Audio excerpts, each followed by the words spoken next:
Hola, ¿qué tal, amigos? ¿Cómo están? Muy buenas noches. Yo soy Esdras Chabot y esto es Dinero y Poder. José Antonio Meade presentó su declaración 3 de 3. Fue más allá al señalar que las declaraciones patrimoniales, fiscal y de intereses no garantizan transparencia plena ni honestidad.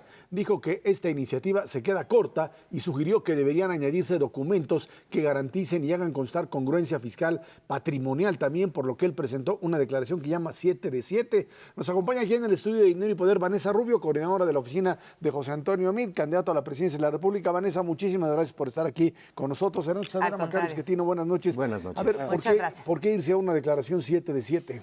Porque creemos que no basta con lo que un servidor público, o en este caso un candidato, escribe en un papel y lo entregue ante, en un caso, una organización de la sociedad civil, en otro caso ante el SAT y en otro caso también ante la autoridad que supervisa que no haya conflicto de interés. Yo les preguntaría, a ver, los quienes hoy están enfrentando procesos por corrupción, pues en su test de 3 no pusieron todo lo que tenían, ¿no? Andrés Manuel López Obrador, pues no sabemos de qué vive los últimos años, es un fantasma fiscal y eso no lo anota en su papelito. Y Anaya, pues tampoco anota en su papelito que tenía su terreno de 450 millones de pesos cuando él ganaba 90 mil pesos y no le alcanzaba. Entonces, al final del día lo que creemos es que es importante transparentar, desde luego, tú cuánto ingresas, tu declaración ante el SAT, también tu declaración de posible conflicto de interés, pero lo más importante es que te lo certifiquen, que alguien te diga que estás viviendo de acuerdo a lo que ingresas y además que esto esté notariado. Entonces, por eso José Antonio Meade fue más allá y decir, desde luego, la 3 de 3 ha sido un esfuerzo muy importante de la sociedad civil que reconocemos y que avalamos, ahí está, pero vamos mucho más allá y retemos a los demás a que lo hagan de manera igual. Así es que lo que la ciudadanía demanda es que no haya impunidad, que nadie esté por encima de la ley y que se rindan verdaderas cuentas con transparencia. Eso es a lo que está apelando José Antonio Meade. Creo que el tema es muy importante. Los dos grandes temas de esta elección son la corrupción y la inseguridad. Y en el tema de corrupción, pues probablemente la iniciativa que está empujando José Antonio Meade es correcta. Un poco el problema que yo percibiría es el PRI tiene la peor imagen posible precisamente en ese tema. No José Antonio Meade, sino el partido que lo está respaldando. Y ha sido, creo, la gran dificultad que ha tenido para posicionarse mejor en la contienda. ¿Creen posible en la campaña que este tipo de medidas logre quitar de la percepción pública la tan mala fama que tiene el PRI en este momento? Gracias por la pregunta, Macario. Yo creo que es muy relevante lo que presentas.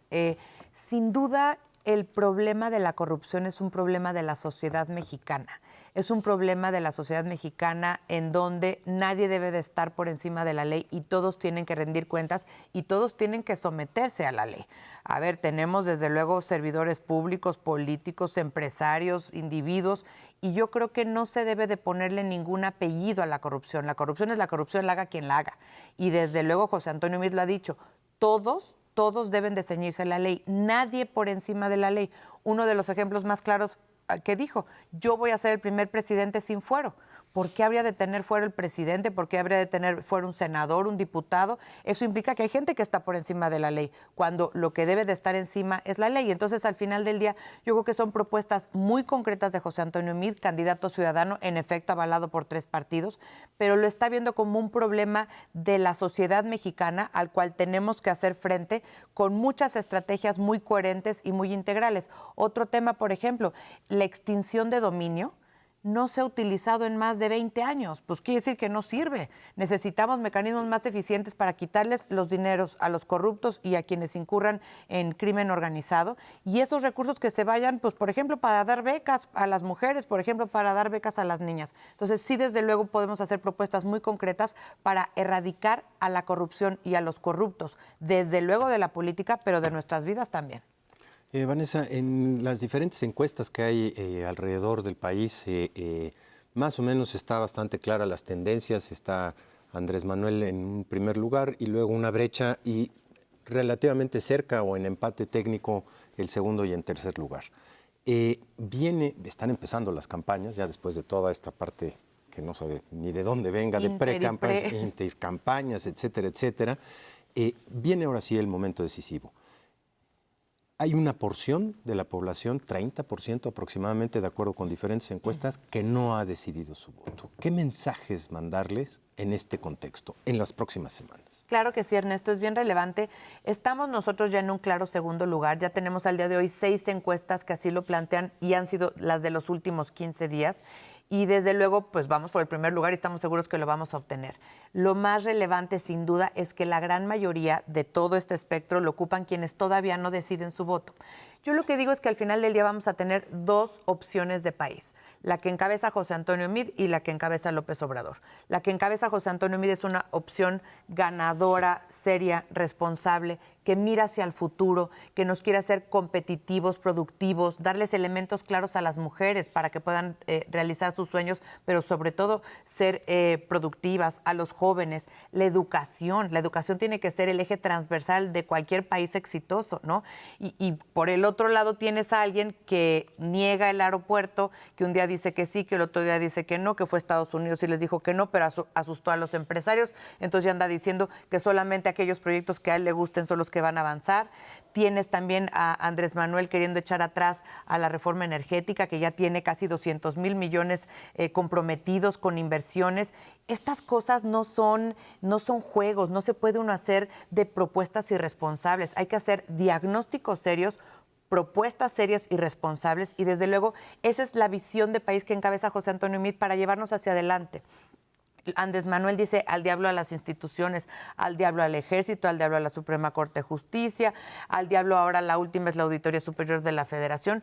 Yo creo, y José Antonio Meade cree, que debemos respetar las instituciones. Si algo no nos gusta hay que fortalecerlas, pero no podemos dejar de ser un país de instituciones. Y tú imagínate el susto de los empresarios nacionales e internacionales que han puesto su dinero, que creen en nuestro país por este nuevo aeropuerto, que de repente le diga así de fácil, no, yo lo que les voy a pedir es que su dinero siempre no lo inviertan en el nuevo aeropuerto, sino que se vayan a Santa Lucía.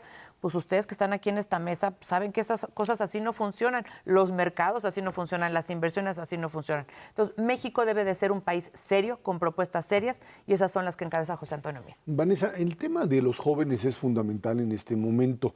Según encuestas, que bueno, habría que ver si son acertadas o no, pero pareciera ser que estos jóvenes que llaman millennials estarían identificados básicamente con esta posición anti-PRI vinculada a la figura de López Obrador, en el entendido de que estos nunca vivieron lo que fue la experiencia priista tradicional de los años 80, 70, 80, y que de una o de otra forma se ven identificados con ese discurso simple que les da una solución inmediata. Terminar corrupción implica necesariamente progreso, desarrollo. ¿Cómo llegar al mensaje hacia los jóvenes desde la perspectiva de José Antonio Meade? Sin duda, yo creo que ahí lo que está haciendo de manera mañosa la campaña de López Obrador es ubicar en un solo grupo a los millennials. Y hay muchos grupos, están los millennials, están los centennials, están los que van a ser votantes por primera vez, y muchos de ellos, como ahorita lo comentaban, son indecisos, todavía no saben por quién votar, todavía no saben ni siquiera si votar. Entonces yo creo que un elemento muy importante en el cual nosotros estaremos haciendo énfasis es hay que votar. No se vale después decir qué hice y por qué elegí a este personaje, este no era el país que yo quería. Entonces yo creo que hay que llamar al voto porque vamos a escoger al país que queremos los próximos 6 años. Eso es número 1. Luego, número 2, están muy segmentados estos jóvenes y esos jóvenes hay que llegarles a explicar que queremos este México ganador, este México en donde los jóvenes o estudien o trabajen o puedan emprender, y eso va a estar garantizado con José Antonio Meade. Muy importante, las jóvenes. Quien más robusta tiene una propuesta en favor de las mujeres es José Antonio Meade. Darle seguridad social a las casi 3 millones de mujeres que hacen trabajo doméstico. Y cómo hacerlo factible, porque una cosa es decirlo y otra cosa es decir, ya tengo también la medicina. Y la medicina lo vamos a hacer deducible fiscalmente y además lo vamos a poder hacer de manera electrónica. Otro tema, que las mujeres puedan tener créditos a la palabra. Cuando caminamos en Cedesol, los lugares de violencia contra las mujeres, jóvenes en su mayoría, y les decías, pero ¿cómo permites que esto pase? Y te voltean y te dicen, claro, ¿y a dónde me voy? ¿Y con qué me voy? créditos a la palabra, sin garantías para que esas mujeres puedan salir de esos círculos de violencia. Entonces, es propuestas concretas, llamarlos al voto y también recordarles, porque yo ahorita ya disto mucho de ser una millennial, pero a mí sí me tocó el López Obrador, que cerró Reforma, el de al diablo con las instituciones, el que cerró empleos, el que ha sido un autoritario, el que quien no piensa como yo pienso, entonces todo está mal. Entonces, al final del día, y quien está invitando a estos personajes a las senadurías, pues que de reputación dudosa, por decirlo menos, ¿no? Entonces, creo que hay que recordarles que López Obrador sigue siendo el mismo, que no se ha rehabilitado, que ahí está siendo el autoritario de siempre y que ahí está siendo el que inventa análisis, el que inventa propuestas que son prácticamente inviables. Todo eso vamos a estar haciendo con los jóvenes, muy de cerca trabajando con la juventud mexicana. Yo entiendo que quien participa de manera destacada en una campaña, pues va a buscar el mejor posicionamiento de su equipo. Sin embargo, la mayor parte de las encuestas no coinciden, creo yo, con la posición de segundo lugar que comentabas, y me preocupa un poco el que pudieran tener una percepción errónea de lo que está ocurriendo, como le pasó precisamente al PRI en 2016, que fue el momento en donde empezó pues la gran caída que ha estado teniendo. Entonces, en este momento, pues, las encuestas que yo puedo conocer, yo no estoy en ninguna campaña, pues no tengo más que lo que es público, el PRI no ganaría ni una sola entidad a nivel nacional, ni un solo estado. Sí es una situación verdaderamente complicada. Entonces, creo que esto es bien importante para cuál es el planteamiento real de la campaña, no solo las virtudes de José Antonio Meade, que creo que son evidentes, sino pues el partido completo a nivel nacional, cómo resolver una situación que no es fácil, ¿no? No, a ver, nadie está diciendo que sea fácil, está siendo una elección muy competida, pero al mismo tiempo estamos seguros que somos los más competitivos. José Antonio Meade, si uno observa el día, ahorita que comentabas de la precampaña, el intercampaña, la campaña, el único que comenzó con su primer spot en la historia el día de la precampaña fue José Antonio Meade. Anaya se había hecho del partido, y por hecho digo, hecho del partido durante un año, todos los spots del partido los utilizó para promover su imagen. Y Andrés Manuel pues ya llevaba 18 años con spots. Entonces realmente nosotros empezamos de cero y ha sido quien más ha logrado crecer. Las encuestas de los últimos 15 días del Financiero, de 24 horas, de SDP, de ya 3 medios más electrónicos y las apuestas bien interesantes. Ahora también el mercado de apuestas que tanto sirvió para de menos vislumbrar la elección en Estados Unidos, en Francia, en Canadá, también ya le están dando muchos más inversiones, digamos, porque son apuestas a José Antonio Meade. Entonces yo creo que las encuestas son relevantes, vamos ya en 6 de ellas en segundo lugar, pero al final del día este no es un debate de encuestas, esta no es una donde nos vamos a definir por encuestas, nos vamos a definir por proyectos y sobre todo a nivel mundial, y yo que tengo digamos, estudios y además práctica en la parte internacional, las elecciones se están definiendo más allá de las encuestas por los candidatos y las propuestas. Se habla de una era postencuestas. Yo creo que son un referente importante y qué bueno que ya en 6 de ellas vayamos en segundo lugar, pero estamos trabajando mucho más allá de las encuestas por ser punteros, por ser los que mejores propuestas hagamos y por convencer a la gente de que José Antonio Meade en efecto tiene como candidato ciudadano las virtudes de ser 20 años servidor público, 5 veces secretario de Estado, la capacidad, la experiencia probada y la posibilidad de ejecutar cambios que necesita México. Hablaste rapidito de debates, Vanessa. Vienen 3 debates, ¿están de acuerdo con los formatos, con las temáticas? ¿Es la oportunidad para, digamos, contrastar a José Antonio Meade con otros candidatos? A ver, estamos de acuerdo por los debates y siempre incluso pusimos esta petición al INE cuando en el intercampaña nos decían que no se podía debatir, pues lo que dijimos es inaceptable que se nieguen los debates, pues es negar la libertad de expresión. Los ciudadanos lo que tienen es la necesidad y nosotros la obligación de poderles debatir y contrastar nuestras ideas. El debate es igual a democracia, entonces debatir en el momento que sea, con quien sea, para eso estamos. Están definiéndose en el INE los formatos de los debates. Simplemente como un punto que nosotros representamos es, cuando se hable de un debate, yo creo que la ciudadanía tiene derecho de escuchar a quienes están en la boleta. Entonces debemos de ser equitativos en el tiempo que dan a los moderadores vis a vis a los candidatos. No puede ser un debate de moderadores, tiene que ser un debate de candidatos. Entonces queremos que el mayor tiempo se le dé a los candidatos porque es por los que vamos a votar, no vamos a votar por los moderadores. Finalmente, estamos ante una elección competida, un 1 de julio, en donde tendremos 4 candidatos. Habrá que definir posiciones de manera bastante rápida. Sin duda. Posiciones en materia, reitero, de las mujeres, los jóvenes, el empleo, el emprendedurismo, el que sigamos contando con finanzas públicas sanas. Las propuestas de los otros candidatos es absurdo. ¿De dónde van a sacar el dinero? Es bien fácil prometer y luego cómo van a cumplir. Entonces, todas las propuestas que está haciendo José Antonio Meade están bien estudiadas, tienen viabilidad financiera y entonces, por ende, todas son cumplibles. Vanessa Rubio, muchísimas gracias por estar aquí con Al nosotros. contrario, le agradecida yo soy siempre. Vámonos a una pausa. Esto es Dinero y Poder.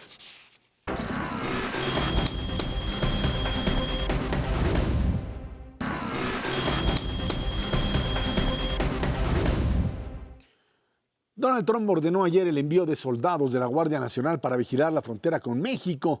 En respuesta a los demócratas, dice que no le aprobaron el presupuesto para el muro. El presidente norteamericano optó entonces por reforzar el control de la patrulla fronteriza con militares. Por otro lado, este fin de semana inicia la 8ª ronda de renegociación del Tratado de Libre Comercio allá en Washington y, como siempre lo ha hecho el señor Trump, presiona para sacar provecho de las reuniones. En esta ocasión quiere que ya haya un esbozo de lo que se pueda anunciar en la Cumbre de las Américas a celebrarse el siguiente fin de semana allá en Lima. Bueno, pues ahí está otra vez lo que ya conocemos del estilo personal de gobernar del presidente norteamericano. Ya los mercados no le hacen mucho caso. Bueno, le hacen caso cuando se trata del tema chino, ahí sí, o cuando le pega a las empresas, a Amazon, etcétera, que es parte de sus pleitos individuales y en donde creen todavía que puede tener algún tipo de influencia. En el caso mexicano, pues la verdad es que los mercados ya le entendieron cómo funciona esto y estamos teniendo ya un tipo de cambio que se acerca a la banda de los 18, de los 17.90, 18, esto como un reflejo muy claro de que el Tratado de Libre Comercio estaría por firmarse. En medio de esto, el tema de una Guardia Nacional, de desplegar militares, que hace que aquí en México salgan los gritos y los sombrerazos y las campañas políticas también digan que vamos a defender la soberanía nacional. Están del otro lado, guardias fronterizos desarmados, que además avisan que no están ahí para parar a los migrantes. Tú no sé para qué demonios los están poniendo ahí, pero bueno, es parte del discurso de Trump para negociar, ¿no? Yo creo que sí, yo creo que de eso se trata, no hay ninguna otra razón. El Tratado de Libre Comercio está llegando a la fase final prácticamente, todo parece indicar, y se iba a llevar a cabo una negociación en estos días y cada vez que hay una negociación Donald Trump sale con algo, porque esa es su lógica. Él trata de negociar primero atacando y ver si con eso se afloja el contrincante y negociar mejor. En el caso de México esto no le ha funcionado mucho, todos sus ataques han sido fácilmente pues digamos procesados por los mexicanos que están concentrados en la negociación del tratado y esos resultados son los que están leyendo los mercados financieros y por eso tenemos el peso ahorita en 18. Yo pensaría que si efectivamente se logra que el tratado pues sea reconocido ya el próximo viernes, la próxima semana, pues vamos a tener el dólar probablemente cerca de los 17.50. Ya después veremos si el efecto de las elecciones en México cambian el valor, pero de momento yo creo que por ahí vamos a estar. Sí, yo creo que está prácticamente descontado por los mercados que tendremos Tratado de Libre Comercio. De alguna manera, la mayor parte de los capítulos están prácticamente redactados en aquellos puntos en donde Estados Unidos, no por sus técnicos, sino por órdenes de arriba, estaban empecinados en algo verdaderamente imposible de negociar. Estados Unidos ha venido cambiando su posición, especialmente en lo que toca a reglas de origen y especialmente vinculados con el sector automotriz.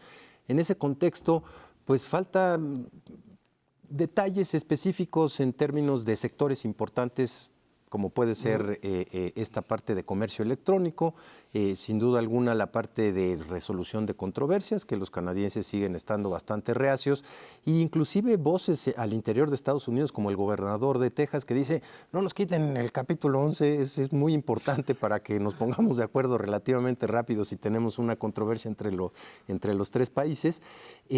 Y detalles también vinculados con el sector laboral, específico México sigue defendiéndose ahí de algunas cosas que quiere imponer Canadá y Estados Unidos.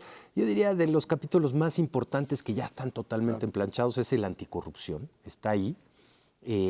Si no lo podemos hacer internamente, pues por lo menos que haya una ayudadita de la parte internacional, como lo ha sido el Tratado de Libre Comercio en muchísimos aspectos para el comportamiento de las empresas en nuestro país. Yo creo que esta parte anticorrupción va a ser muy útil de aquí para adelante.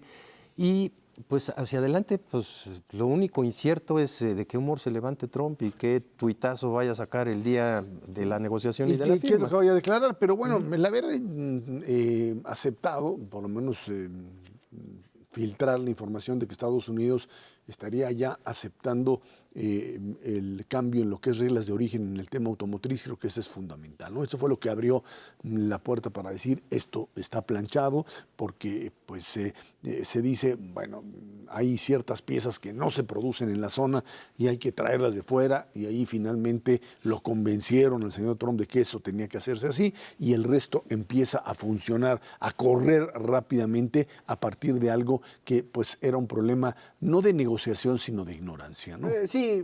Todos sabemos que el señor Trump no entiende mucho de esto, pero tiene que tener alguna ganancia política en la aprobación del tratado. Me imagino que va a decir que este ya es un tratado totalmente distinto, que destruye el peor tratado que se había firmado en la historia de la humanidad, Ese que va a era el ser su NAFTA, discurso. y ahora va a ser un tratado extraordinario, el mejor que se ha es el firmado, mismo. que es prácticamente lo mismo. Pero bueno, pues así son los políticos, y en particular alguien tan primario, digamos, como es el señor Donald Trump. Y creo que también lo mismo va a ocurrir con el asunto del muro y la guardia. Él originalmente había hablado de que iba a mandar al ejército, y eso pues sí fue algo un poco sorprendente, porque no tiene esa facultad, me parece. Nunca que yo recuerde han movilizado el ejército estadounidense en su propio territorio, salvo en momentos de guerra. Claro. Eso no es el caso actual. La Guardia Nacional sí se ha movido, y no es la primera vez que hay Guardia Nacional en la frontera. Ha ocurrido con los presidentes anteriores también, con Obama, con Bush, para casos específicos. Van a estar ahí un ratito y luego se van. Yo creo que, como siempre hemos dicho aquí desde que ganó el señor Donald Trump, la estrategia de Calimán es la ideal: serenidad y paciencia. Sí preocupa las reacciones que está viendo en mercados internacionales, como lo mencionabas, por el caso de China. China, claro. China sí ya está empezando a responder en dos oleadas diferentes de aranceles hacia los Estados Unidos respecto al arancel original que impuso Estados Unidos sobre el acero y el aluminio, en cosas que verdaderamente duelen. Apenas estamos viendo la puntita del iceberg, pero ya empiezan a reaccionar empresas estadounidenses de manera muy importante frente a estas cosas. No solamente por la herida autoinfligida, que es haber puesto ellos solos el arancel al acero y desde luego al aluminio. Hay, sin duda alguna, empresas y sectores muy afectados. Por mencionarte una, la industria cervecera de los Estados Unidos, el 60% de sus envases son en lata, y esos van hechos con aluminio, y han generado compras de pánico en todos los mercados internacionales antes de que empiece a operar ese 20%, que ha empujado el precio. Y eso los hace ser de facto, de golpe, 20% menos competitivos que cualquier otra cervecera a nivel internacional. Sin duda alguna afecta a países terceros, inclusive para nosotros que no opera ese arancel, por lo pronto, nos pega porque también las empresas mexicanas están viendo ese incremento en precios a nivel internacional sin arancel, derivado de esa demanda anticipada. A ver hasta dónde llega esta guerra comercial. Yo creo que China todavía tiene guardaditos algunos elementos fundamentales. No utilizó su arsenal financiero porque es el país que más tiene bonos del Tesoro de los Estados Unidos y puede empezar a ejercer también presión por ese lado. Aquí es algo importante, es que tanto lo que ocurrió con México en las negociaciones del tratado como lo que está ocurriendo con China es esta actitud agresiva de Trump que a final de cuentas acaba, como decían los clásicos, en agua de borrajas, es decir, en nada. Y esto parece lo que ocurrió con el Tratado de Libre Comercio. A final de cuentas la negociación va a acabar en términos de lo que México ha impulsado, con aportaciones de Canadá y mucho menos de Estados Unidos. Y a lo mejor con China pasa algo similar. El mismo gobierno estadounidense ha estado diciendo, no, pues es que vamos a negociar. Entonces, a lo mejor acabamos en lo mismo. Y estos ataques de Trump tratando de presionar al contrario, que luego pierde, creo que le han estado costando ya en materia electoral. Ya estamos viendo derrotas de candidatos trumpistas en estados donde él había ganado hace pues, menos de 2 años por 15, 20, 30 puntos. Ahora sus candidatos están perdiendo por 2 dígitos. Si esto continúa así, pues probablemente en noviembre tengamos la gran noticia de que el señor pierde el control del Congreso y con eso pues estemos más cerca de que acabe la pesadilla, al menos de aquel lado de la frontera, ¿no? El chiste ya no es por si la va a perder o no, o sea, hay cálculos de por cuánto. Y el techo es verdaderamente monstruoso, horroroso para los republicanos. Perder hasta 100 diputaciones podría ser verdaderamente un caos para ellos. Nada más extrapolando lo que hemos visto en las elecciones especiales de los últimos 18 meses. Y en el caso de China, hay que recordar que es cierto, la queja contra los chinos es válida, o sea, el cuestionamiento de que venden por debajo del costo, de que utilizan Subsidios subsidios gubernamentales que no son válidos. Aquí el problema es con qué instrumento combates este tipo de irregularidad comercial. Y hay quien dice, pues que esto tendría que haberse llevado a la Organización Mundial de Comercio. Correcto. Y hay quien dice, a ver, ¿y por qué no lo hicieron anteriormente? ¿Por qué han tolerado que China haga esto sin que exista algún tipo de represalia directa? Parecería que todos se benefician de ello.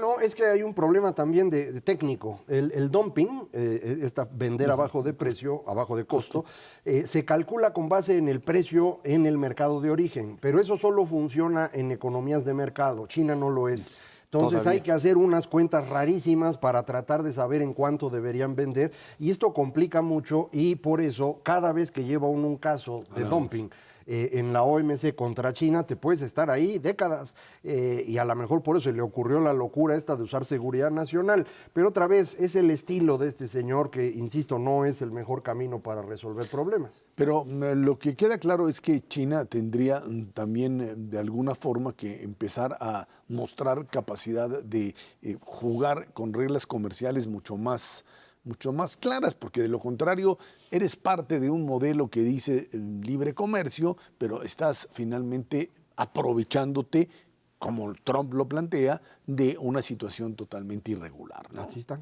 En detrimento de muchos sectores de actividad, incluyendo muchos aquí en México. Bueno, vámonos a una pausa y de regreso platicamos con usted sobre las encuestas que de una o de otra manera aquí en la campaña presidencial nos muestran resultados muy diversos. Esto es Dinero y Poder.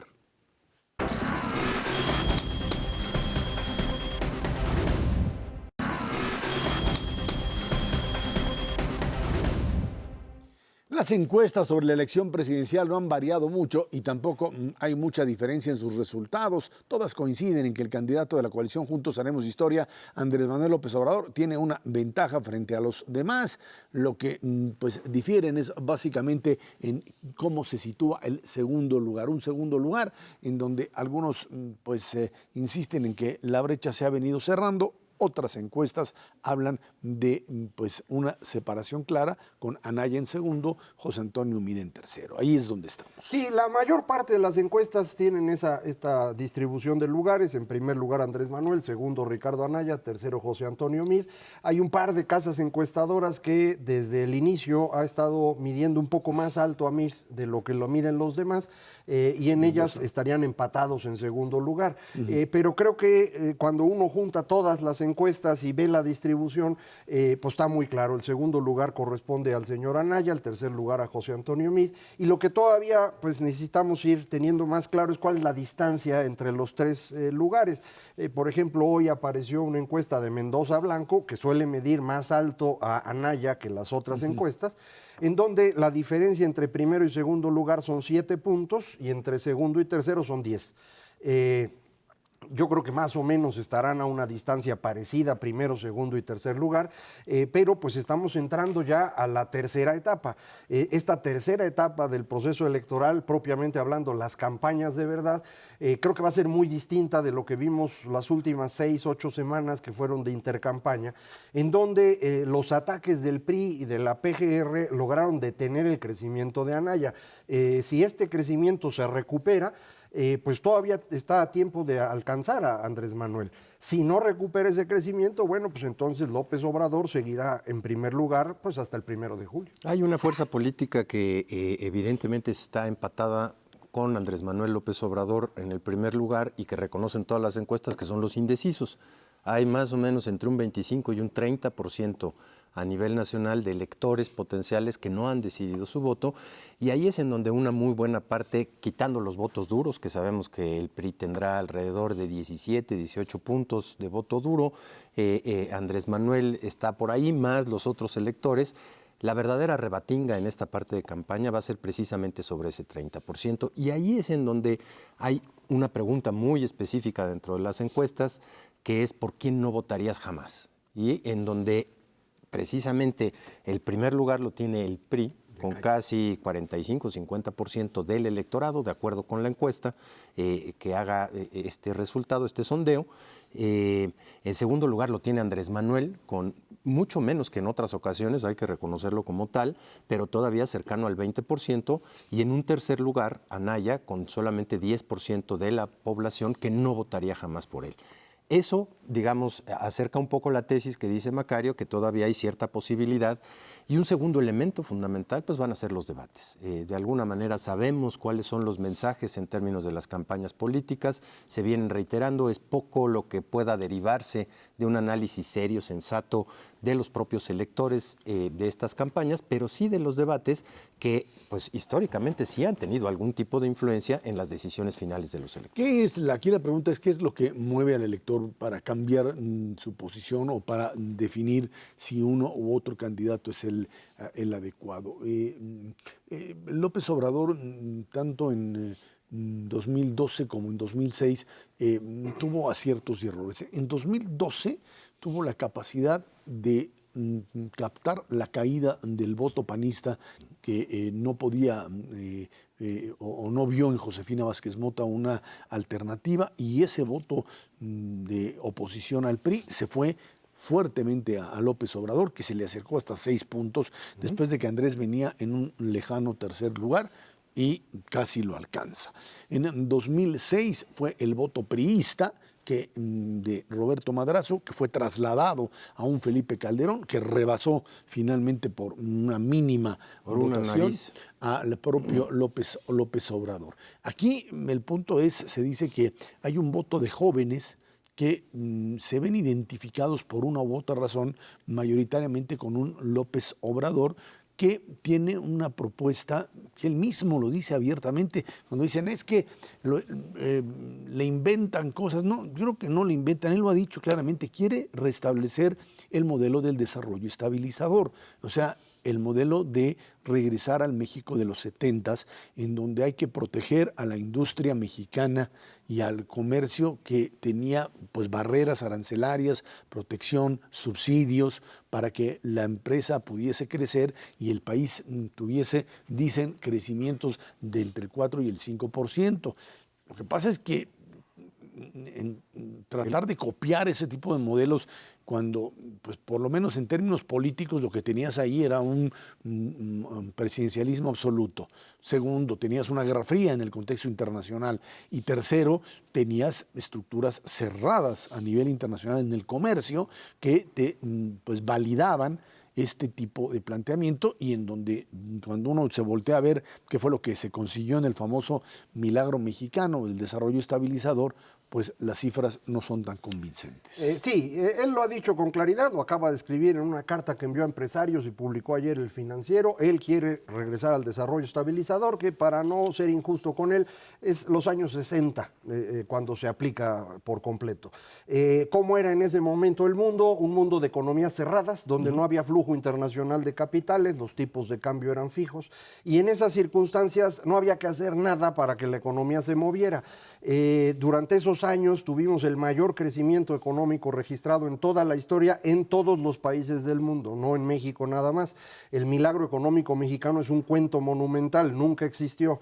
Milagro en esos mismos años es lo que ocurrió en Japón. Japón crecía al 8% anual por habitante, México creció al 3%, que fue lo mismo que creció todo el mundo, o sea, no hubo nada espectacular.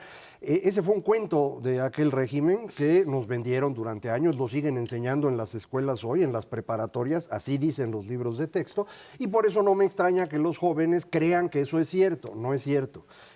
¿Cómo funcionaba el sistema? Pues era autoritario, eso te permitía pues, hacer lo que tú quisieras, pero además eran menos de 50 millones de mexicanos y con lo que producías en México te alcanzaba para darles de comer. Ahora somos 120 millones, no hay forma de producir dentro de México todo lo que necesitamos.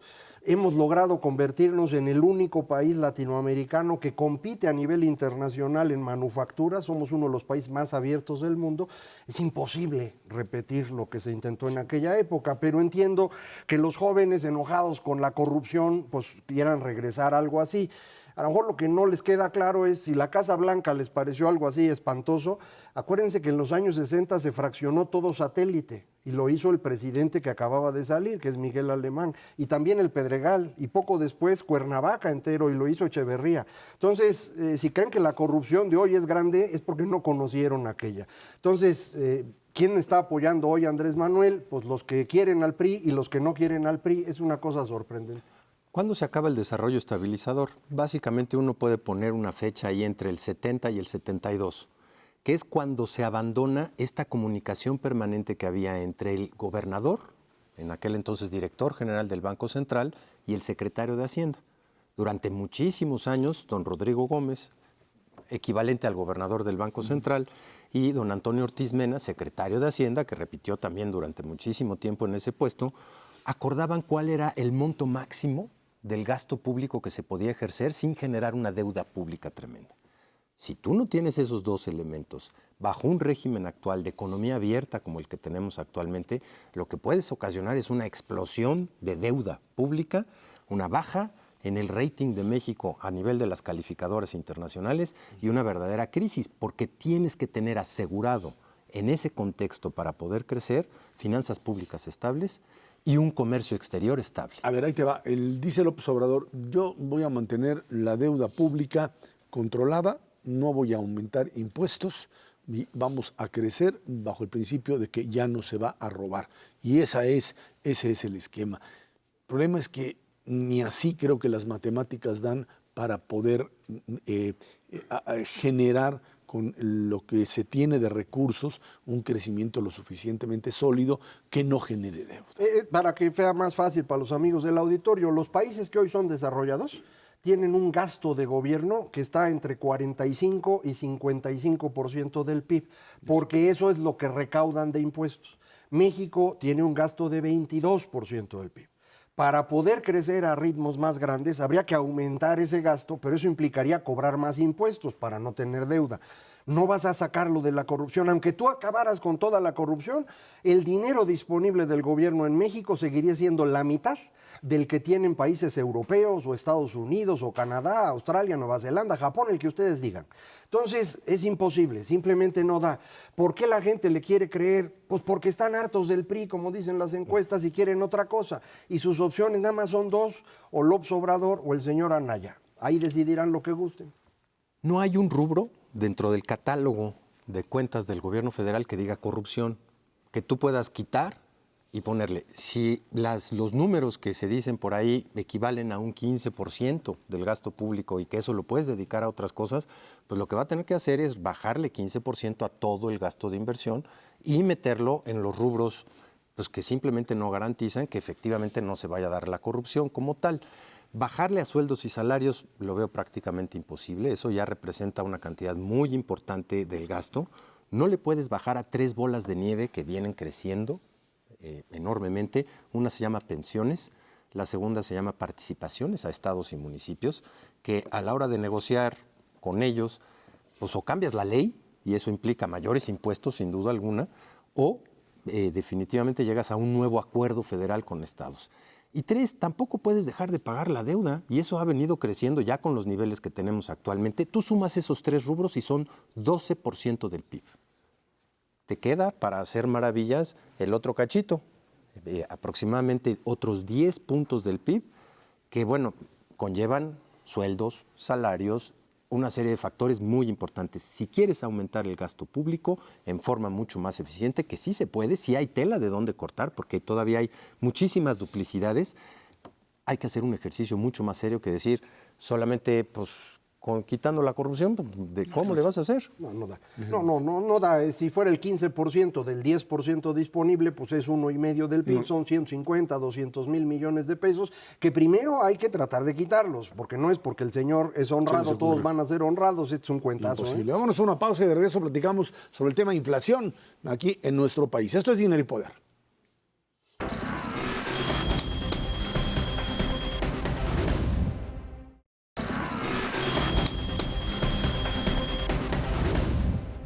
Analistas consultados por Banco de México bajaron de 4,09 a 4,07% el pronóstico de inflación al cierre de este 2018. En la encuesta, los analistas también ajustan a la baja su pronóstico de crecimiento del PIB de 2,28 a 2,21%. Su pronóstico para el tipo de cambio al cierre del año lo redujeron a 18,84 desde 18,86 del sondeo anterior. No sabían lo que iba a pasar con el Tratado de Libre Comercio. Estos analistas no le atinan a nada, pero bueno, se parecen a otros, pero bueno, no es otro problema. No, el dato relevante yo creo que es sí se están ajustando las expectativas de inflación a la baja, y ese sí es un dato importante, especialmente con el comportamiento de la inflación en la primera quincena de marzo. Dentro de poquito estaremos conociendo la inflación completa de marzo, pero la comparecencia que tuvo el gobernador del Banco Central hace un par de días en el Senado, pues se mostró muy confiado de que la inflación efectivamente tiene ya una trayectoria importante a la baja, especialmente en 2 rubros, la subyacente, que sin duda alguna es fundamental, y la canasta básica. Eso de alguna manera pues va a atenuar las presiones salariales en el transcurso del presente 2018 y pues te permitirá una cosa fundamental, tener un poquito más de libertad para el Banco Central, para ya no aumentar la tasa de interés y generar esta tasa de crecimiento del 2,2%. Entiendo que Macario estará tranquilo porque nos sujetamos al 2%, pero sigue siendo insuficiente y pegarle más a la tasa de interés en este contexto no sería nada halagüeño para las autoridades, especialmente en un contexto electoral y desde luego en el transcurso de un año en el que, si bien no se espera un crecimiento importante, tampoco se espera una desaceleración brutal de la economía mexicana, independientemente de cuál sea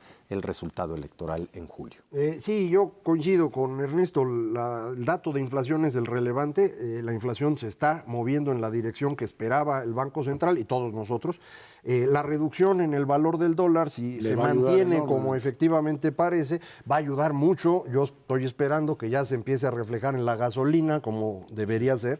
Y esto pues sea todavía un poquito más útil, a lo mejor hasta ayuda al candidato del PRI si esto ocurre, porque pues es una buena noticia para el gobierno que está actualmente, aunque no es lo más importante. Entonces en inflación yo creo que esto es una gran cosa. En materia de crecimiento, la preocupación es más de largo plazo, ¿no? En el corto plazo hemos estado alrededor de este 2% y salir de él implica hacer las cosas de manera distinta y para eso se hicieron las reformas. Están dando resultados. Tenemos en materia de energía inversiones esperadas ya pues prácticamente confirmadas de muchos miles de millones de dólares para los próximos años. Está el aeropuerto que puede significar grandes cosas, a menos que todo eso pues desaparezca. Si eso desaparece porque un candidato que ha dicho que lo va a quitar gana la elección, pues entonces las cosas pueden cambiar. Y pueden cambiar también para el Banco de México, porque esto puede generar gran presión en términos de expectativa del valor del peso y, por lo tanto, de más inflación, y entonces habrá que subir la tasa. Y si subes la tasa, pues el país crece menos. Entonces, estamos dejando atrás esta gran incertidumbre que provocó el señor Donald Trump. Al final le ganamos a ese loco, pero ahora tenemos otras cosas en que preocuparnos. Hay ciertamente en el horizonte del muy corto plazo preocupaciones inflacionarias no derivadas del mercado interno. Esta guerra comercial que se puede dar a nivel internacional puede empezar a presionar los precios de ciertas materias primas que son fundamentales para nuestra industria manufacturera. En términos del valor agregado que le damos a esos insumos, ya lo estamos viendo en el caso del hierro, del acero. Esperemos que no haya una contaminación adicional hacia otros sectores, pero lo que hemos visto del 2014 a la fecha fue una caída muy abrupta de esos precios de materias primas hasta el 2015. Y luego una cierta estabilidad en precios del petróleo, en precios de insumos agroalimentarios, en precios e insumos industriales, que se puede venir abajo, derivado no de algo que hayamos hecho mal aquí, sino precisamente de una guerra comercial innecesaria a nivel internacional.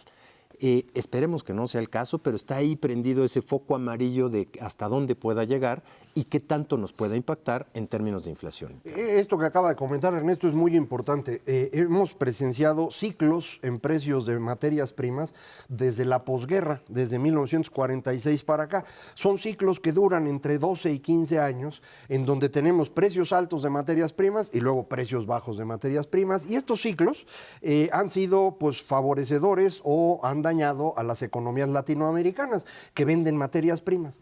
Nosotros, por ejemplo, gozamos los precios altos de los años 70 y nos volvimos locos, y luego sufrimos los precios bajos de 85 al 2000. Y nos Pero volvimos peor de locos. en ese periodo fue que decidimos convertirnos en un país manufacturero. Entonces, de 2000 a 2014, cuando suben los precios de materias primas, países como Brasil les va de lujo y se vuelven ellos otra vez locos.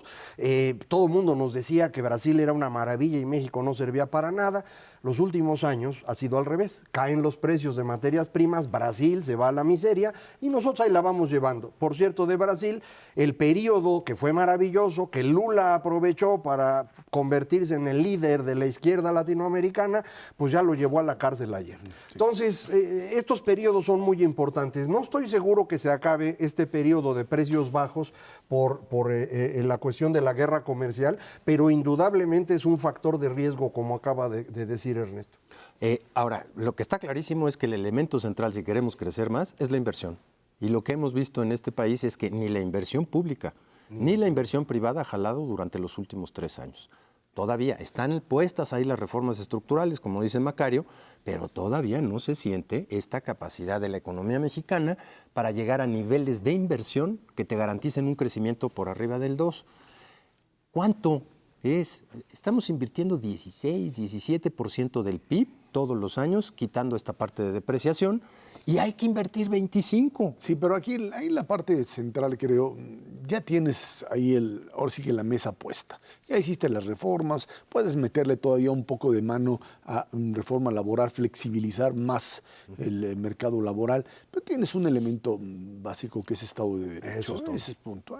Hay un problema de ilegalidad enorme. Es lo que hoy escribía Jorge Suárez Vélez en Reforma y me parece fundamental. Tú volteas a ver los estados en donde finalmente aplicaste el Estado de Derecho, generaste la viabilidad para que las empresas crecieran con salarios altos para trabajadores, echaste abajo la informalidad y volviste a los trabajadores formales y de repente generaste un círculo virtuoso para ir desapareciendo la pobreza, no con programas sociales que son fundamentales, ni duda cabe, pero no son el eje en el combate a la pobreza, y entonces esto te genera ese crecimiento. Te vas a la zona donde sigues apostando por subsidios, por economía informal, por grandes programas sociales para seguir alimentando a la gente nada más y mantenerla así en la pobreza, y no tienes salida. Y ahí estás atorado. No hay de otra. Ese es el problema de fondo. La gran diferencia entre el sur y el norte de México tiene que ver con el sistema político que cada uno de los dos lugares ha ido desarrollando en el tiempo. Sistema político que es más favorecedor o menos a la instalación del Estado de Derecho. No es que en general en México las leyes se cumplan mucho, pero sí hay una diferencia entre lo que ocurre en el norte y lo que ocurre en el sur. Incluso estos sistemas que tú dices dan subsidios y reparten dinero, en el fondo se trata de control corporativo de la población y por eso no están interesados en cambiar las cosas. No hay leyes de fondo en Guerrero, en Oaxaca, en Veracruz, en Tabasco. Pues por eso no crecen. Y la única forma que tienen más o menos de ser exitosos en algunos momentos del tiempo es cuando tienen alguna materia prima de la cual vivir, como fue el petróleo. Pero de otra manera no funciona. O apostar exclusivamente, perdón Ernesto, al tema turismo, ¿no? Que ese ha sido para muchos de estos estados el elemento para poder sobrevivir pero en no para determinados muchos, momentos. es para Nada Quintana más. Roo, Baja California No, Sur y ciertas islitas ahí como ahí Puerto te quedas, Vallarta. nada más. Pero Acapulco e Ixtapa, por ejemplo, Ahí son está. lo único que Que sostiene tienen a Guerrero. Guerrero, ¿eh? exactamente. ¿No? Digo, para Híjole, ampliar, y con ¿no? alfileres, Y hoy porque, está peor. o sea, ya no son No, el no, eje no. de crecimiento que eran anteriormente. Digo, los niveles de capacidad utilizada en términos hoteleros son increíblemente bajos comparativamente con años anteriores, precisamente en En Ixtapa, esas zonas. y muy evidente en Acapulco durante los últimos años. Esta parte de vocación con desarrollo regional está muy clara, evidentemente en la medida en que se cumpla el Estado de Derecho. Inclusive en esas regiones turísticas en donde sí hay algún tipo de Estado de Derecho, pues el desarrollo es bastante evidente, el crecimiento y generación de una clase media muy potente y la concentración, por el otro lado, de una pobreza que en 80% del país está en Guerrero, Oaxaca, Chiapas. Para el dato nomás, para que quede claro, los trabajadores formales en Guerrero son el 8% del total. En Oaxaca es el 20%. Entonces, en esas condiciones jamás les va a ir bien. Es de Estado de Derecho, eso es todo. Tan sencillo como eso. Ernesto Cervera Macario, es que tiene muchísimas gracias. Gracias a usted que nos ve y nos escucha todos los jueves aquí en Canal 11 Dinero y Poder. Estamos en la radio Noticias MBS en el 102.5 del FM de lunes a viernes de 5 a 7 de la tarde. Por nuestra parte, muchísimas gracias y muy buenas noches.